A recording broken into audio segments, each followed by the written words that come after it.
Dia decisivo para o Fluminense nesse 15 de novembro, prazo final para os candidatos registrarem as suas chapas à presidência do clube e ainda o volante André e outros ex-tricolores formados em Xerém, incluídos em uma lista seleta. Fique sabendo de tudo isso a partir de agora, aqui comigo. O Fluminense vai jogar, eu vou ficar, louco da cabeça.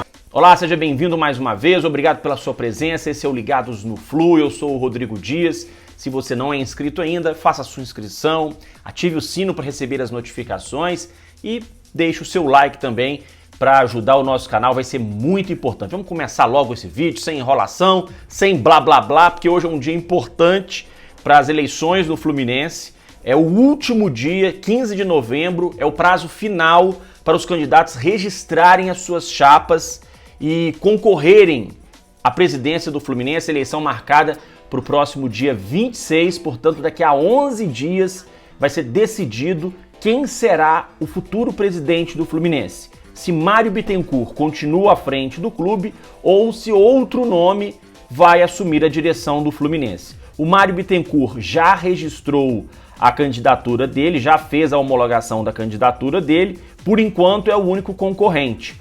Porém, de acordo com a apuração do jornal Extra, o Rafael Rolim e o Marcelo Souto teriam confirmado a apuração, a produção e reportagem do jornal Extra, que os dois conseguiram as assinaturas suficientes, são 200 assinaturas de sócios, para poderem também registrar as suas chapas, o que deve acontecer ainda hoje, tem que ser hoje, porque se passar do prazo, a candidatura não vai ser homologada. Então, eles garantiram a reportagem do jornal Extra, que tem as 200 assinaturas cada um, e vão registrar as suas chapas. A tendência é que eles registrem as chapas de forma separada, ou seja, nós teremos 3 candidatos independentes nessa disputa à presidência do Fluminense, o Mário Bittencourt, o Rafael Rolim e o Marcelo Souto, mas tudo ainda vai depender, claro, da homologação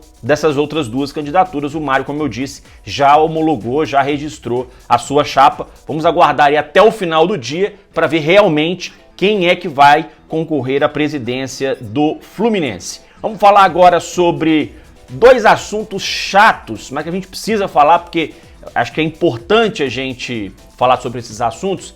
Um deles é a questão do Campeonato Carioca, os direitos de transmissão do Campeonato Carioca. Tá dando um problema porque o Fluminense e o Flamengo estão se posicionando contra os outros clubes da competição, os outros 10 clubes da competição e contra a Federação de Futebol do Rio. Por quê?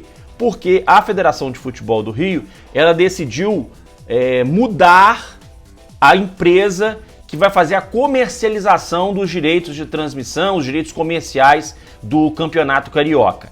Só que Fluminense e Flamengo não concordam com a estratégia que foi traçada. Por conta disso, está havendo um impasse. O Flamengo, inclusive, ameaça judicializar a questão, ou seja, entrar na justiça por causa desta questão. O Fluminense ainda está avaliando se segue o mesmo caminho de judicializar a questão ou não. A Federação do Rio, vendo esse movimento de Fluminense e Flamengo, decidiu colocar em votação uma cláusula no regulamento do campeonato que prevê o seguinte: quem não aceitar a empresa que a federação escolheu não vai poder ter o mando de campo nas semifinais e final do Campeonato Carioca, mesmo se fizer a melhor campanha. Ou seja, vamos supor que o Fluminense vença todos os jogos da Taça Guanabara, seja campeão disparado. Na semifinal, o Fluminense não vai ter vantagem do mando de campo contra time nenhum, nem na final, se ele chegar na final, porque ele não assinou esse acordo.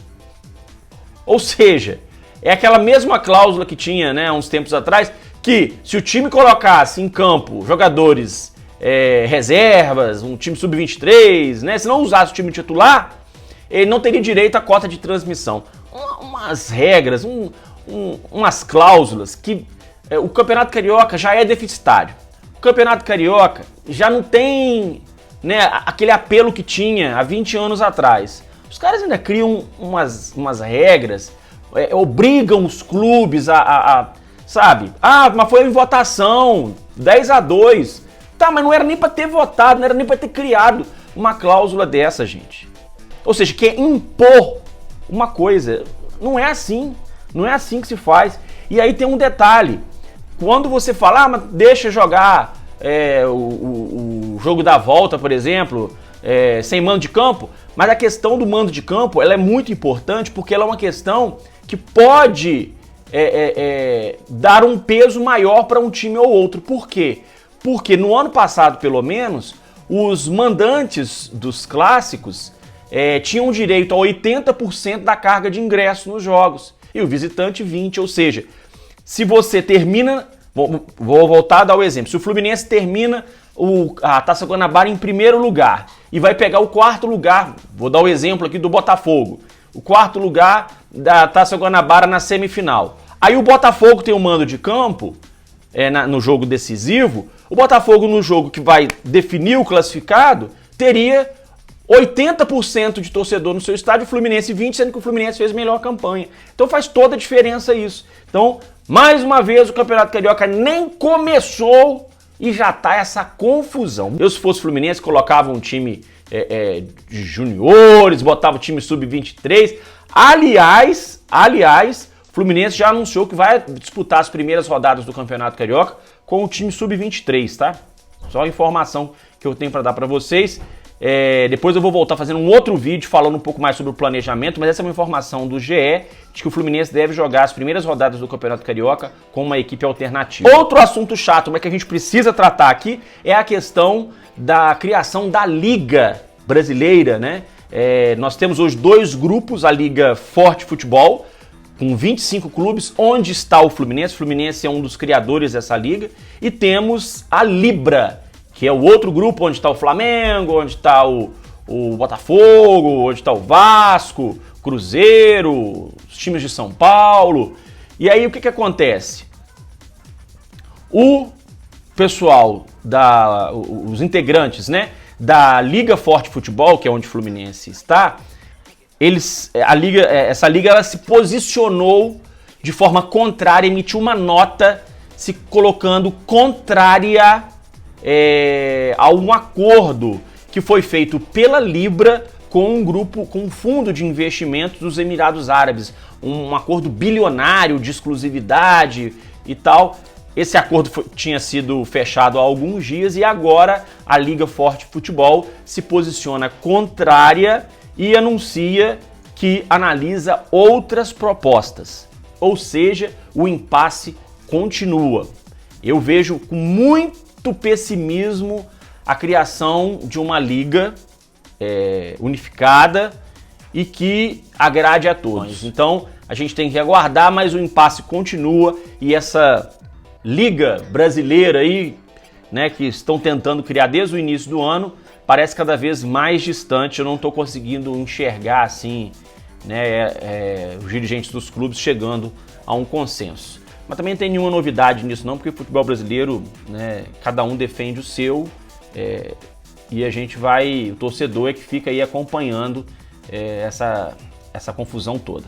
Pessoal, vamos falar então do volante André, o André que ele foi escolhido aí no Prêmio Bola de Prata da ESPN, merecida a homenagem ao André, a premiação ao André, o Cano também. Agora, mais uma vez, eu não consigo entender o que faz a Arrascaeta nessas seleções que eles, né, elegeram aí, e outros jogadores, porque eu não consigo ver Ganso e John Arias fora de nenhuma seleção. E não tem clubismo nenhum aqui não, é só pegar os números. Só pegar os números aí dos dois e ver o tanto que eles jogaram de futebol e realmente é incompreensível. Mas eu acho que é muita má vontade também que muita gente tem com o Fluminense. Mas não tem problema não, a gente sabe o quanto que eles jogam. Mas seria bacana vê-los também na seleção da CBF, seleção de outras emissoras, enfim. Bom, pessoal, o volante André, ele foi incluído aí numa lista de 100 jogadores do Observatório do Futebol, de jovens promessas com menos de 25 anos, mais valiosos e que atuam fora do chamado ali Big 5, que são a primeira liga, né, a primeira divisão dos 5 principais países do futebol mundial. da Europa, no caso, né? A Alemanha, Espanha, França, Inglaterra e Itália. Então, o Observatório do Futebol fez uma lista com os 100 jogadores mais valiosos que não atuam nestas ligas. E o André foi incluído nessa liga, nessa lista, né? O André, ele foi avaliado como o 23º jogador mais caro do mundo, tirando, né, a primeira divisão da Alemanha, Espanha, França, Inglaterra e Itália. Segundo esse levantamento do Observatório do Futebol, o André está avaliado hoje em 24 milhões de euros, ou seja, 131 milhões de reais. Só que, para tranquilizar o torcedor, a ESPN trouxe uma informação durante o Bola de Prata de que o Fluminense vai utilizar parte do dinheiro da venda do Matheus Martins para manter o André até o final da Libertadores de 2023, que com a venda do Matheus Martins, o Fluminense não precisaria vender mais nenhum jogador. Informação da ESPN divulgada durante o Bola de Prata. Só que é aquela história, uma coisa é você ter o planejamento para manter jogador A, B ou C. Outra coisa é você conseguir manter, porque não depende só do clube, depende também do jogador. Se chegar um clube do exterior com um caminhão de dinheiro para qualquer um dos jogadores do Fluminense e o jogador quiser sair, não tem nada que o clube possa fazer. Se o clube de fora chegar com uma proposta que seja muito vantajosa para o jogador e vantajosa para o clube, é difícil segurar, mas a gente espera que o Fluminense consiga segurar. Além do André, outros ex-jogadores de Xerém também foram incluídos nesta lista do Observatório do Futebol. O mais bem colocado é o Evanilson, que hoje está no Porto. O Evanilson, segundo a publicação, ele é o 9º jogador mais caro. Ele joga, né, como disse, em Portugal, está fora daqueles 5 países ali que eu citei. O Evanilson está avaliado em 41 milhões de euros. É isso mesmo.